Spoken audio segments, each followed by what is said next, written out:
Perfect beach OOTD ba ang hanap mo? Say mine sa mga pang-outfit check ng tops and bots na pwede for all sizes and for all genders. January 2023, nagsimulan na magkaibigang Miguel at Kevin ang kanilang online shop. Naglabas sila ng puhunang 25,000 pesos para makabili ng 50 stock ng board shorts noon. Ang kanilang pangunahing marketing tool, TikTok. Patok na patok sa mga minors ang kanilang polo shirts, sando, oversized shirts, shorts at pants. Hanggang sa magkaroon na nga sila ng kanilang sariling warehouse na meron na ngayong 5,000 stocks na agad din nilang naibebenta. Ang ready-to-wear business ni Miguel at Kevin kumikita na ng 6 digits kada buwan. Follow sa aming live and follow us for more. Road to 40K followers. At live nating makakasama ngayon ang owner ng Tops and Bots na sina Miguel Luis Lagera at Kevin Oliver Gabucan. Kevin and Migs, good morning! Hey, what's up? Good morning! Good morning! Thank you! At syempre, Thank you for having us. Thank you model. for having us. Kanilang mga model, ayan. Gusto ko lang sabihin, Mama, na lahat ng mga tela na gamit nila, bukod sa very chic looking, Pakita ay natin. malambot at presko. Very Parang light. lang yung magkakahit agad-agad. No? Parang ano lang magkaka-heat wave. Yes! Perfect for summer. Ang ganda-ganda. Kevs and Migs, tell us more about the business. Actually, si Tops and Bots, ano to, is an online one-stop shop wherein we cater talaga for all sizes, from small all the way up to 6XL talaga offer. Love that. Although mostly for men, pero our items naman can be worn by anyone. Oo, Dami na namin napili. In fact, pakita natin sa model natin. Ayan, This is for a example, ayan. pang lalaki talaga, pero sinuot ng model Wow, natin, ang di ganda ba? ng model natin. Yeah. And again, yung sizes nila, Mama, hanggang 6XL, tama ba? And then for pants naman, hanggang triple plus tayo.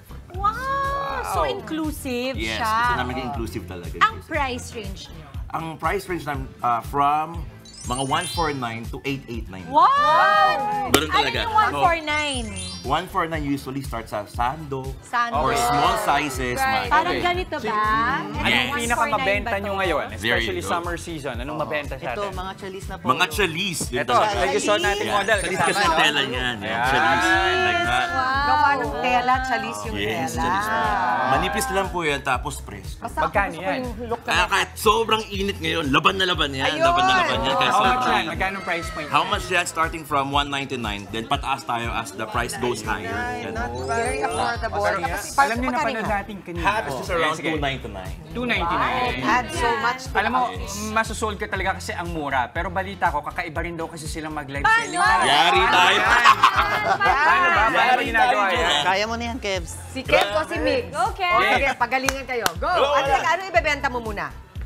Magbenta ka ng isang No, ito. something. Siguro na lang. Yo, what's up everyone? So welcome po sa Tops and Bots live dito sa Good Morning Kapatid. Now, di ba mainit ngayon, di ba? Napakainit. Nagbebenta kami ng mga damit. Talagang laban na laban sa summer. Pwede to pang rampa, pang summer OOTD, ayan, pang date. Ayan. So meron tayong mga items like this.